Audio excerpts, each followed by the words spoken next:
দেখিস তো ঠিক হচ্ছে কিনা। ফ্ল্যাশটা জ্বলছে আবার।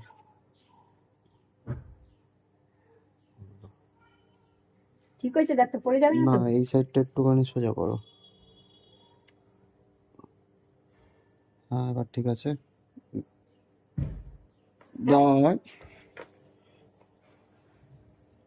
তুমি ওটা ছেড়ে দাও, ছেড়ে দাও। দাঁড়াও দাঁড়াও দাঁড়াও, তুমি ছাড়ো।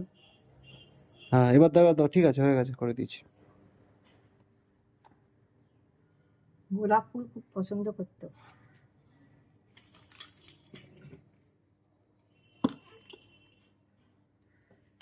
তো পছন্দের সব খাবার আছে। হ্যাঁ, পছন্দ করতো, সবই খেত, কিন্তু এইগুলো ওর বেস্ট খাবার ছিল। যেমন আমি কলা, লেবু টেবু খুব আমি এই মুড়ি তো একদম ছেড়ে দিয়েছি। এগুলো খুব পছন্দ করতো।